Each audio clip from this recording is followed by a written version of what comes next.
சரீரம் கடந்த ஒரு உணர்வு, அதுதான் வேணும் அப்படின்னு சொன்னீங்கல்லப்பா. இன்னைக்கு காலையில மெசேஜ்ல சரீரம் கடந்த அந்த நிலைய பத்தி நீங்க ஆனா அது எப்படி அந்த சரீரம் கடந்த நிலைய வந்து நம்ம எப்படி அத வந்து கொண்டு வர்றது? இந்த எப்படிங்கிற கேள்வியில தான் நிறைய ட்ரிக் இருக்கு. சரீரம் கடந்த உணர்வு. சுவாமிகிட்ட பார்க்கும்போது என்னைக்காவது தன்னுடைய சரீரத்தை பற்றி அவர் நினைச்சு பார்த்துருப்பாரா? சரீரம் கடந்த உணர்வுல இருந்தார். அந்த உணர்வுல பூரா பக்தர்கள் தான் இருந்தாங்க. சரீரம் கடந்த உணர்வுல இருந்தார் அவர். சரீர உணர்வு தான் நம்மகிட்ட இருக்கு. நம்மகிட்ட இருக்கிறது பூரா சரீர உணர்வுகள். யார் என்ன நினைப்பாங்க, யார் எது சொல்லிடுவாங்களா, சரீரத்துக்கு ஏதாவது நோய் வந்துருச்சா, சரீர ஆரோக்கியத்தை எப்படி பேணி பாதுகாக்கிறது, சரீரத்தை வந்து இன்னும் எப்படிலாம் அழகுபடுத்திக்கிறது, இப்படியெல்லாம் தன் வயது தெரியாமல் இருக்கிறதுக்காக.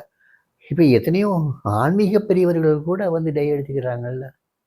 இதெல்லாம் சரீரம் உணர்வோடு இருக்கிறவங்க. இந்த சரீர உணர்வோடு இருக்கக்கூடியவங்க வந்து வேற சாதாரண மக்கள்.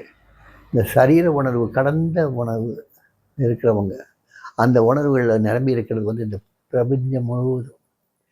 தன்னுடைய சரீரத்தை களைச்சிட்டு இந்த பிரபஞ்சத்தோட ஒன்றி இருக்கிறவங்க சரீரம் கடந்த உணர்வோடு இருக்காங்கன்னு அர்த்தம். இது நம்ம சுற்றி இருக்கக்கூடிய இந்த பிரபஞ்சத்தில் வந்து ஏதோ ஒரு வைப் இருக்குல்ல, அப்படியே ஒரு லைவாக ஒரு ஏதோ ஒன்று அதிர்வு இருந்துக்கிட்டே இருக்குது.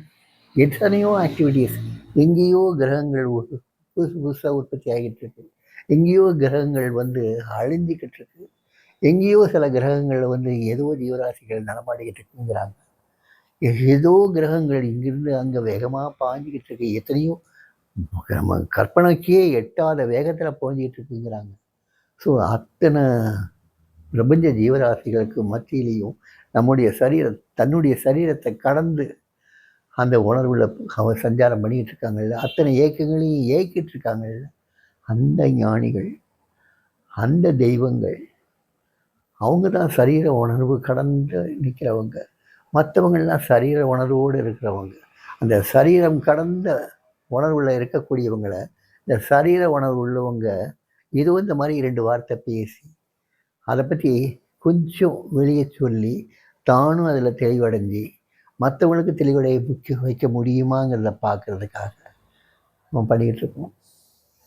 ஆனால் நம்முடைய குறிக்கோள் எதுவாக இருக்கணும்னா, அந்த சரீர உணர்வு கடந்த அந்த உணர்வுகளை அடையக்கூடிய, அதாவது சுவாமியை அடையக்கூடிய அந்த வழிமுறைகளை தேட வேண்டாம், சரணடைஞ்சிடணும்.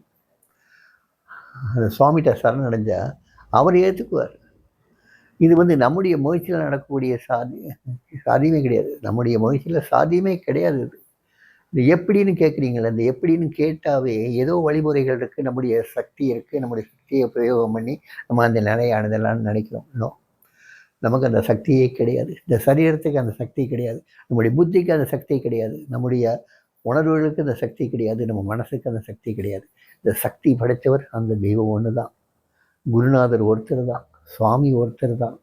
அவர் நினச்சா நம்மளை எடுத்துகிட்டு போயிடுவார். அந்த சரீரம் கடந்த உணர்வோடு நம்மளை இணைச்சி போயிடுவார். அதுதான் ஒன்றுதல்னு சொல்கிறது, தெய்வத்தோடு ஒன்றுதல்னு சொல்கிறதே அதான். அது நிகழ்கிறதுக்கு இன்றைக்கி நிகழ்ந்துடலாம், நாளைக்கு நிகழ்ந்துடலாம், நாளைக்கு வச்சு நிகழ்ந்துடலாம், நிகழாமல் போய் அடுத்த பிறவியில் நிகழலாம். இது வந்து கணக்கு அவருக்கு தான் தெரியும், தவிர்த்து நமக்கு தெரியாது. அதனால் அந்த எப்படிங்கிற கேள்வி மட்டும் தயவு செஞ்சு கேட்க வேண்டாம். எப்போதுமே அவருடைய திருவடியை நினைச்சிட்ருப்போம். அவர் என்னைக்கு நினைக்கிறாரோ அன்றைக்கி அந்த உணர்வை நமக்கு கொடுக்கட்டும், அந்த உணர்வோடு ஐக்கியப்படுத்தட்டும், போதும்.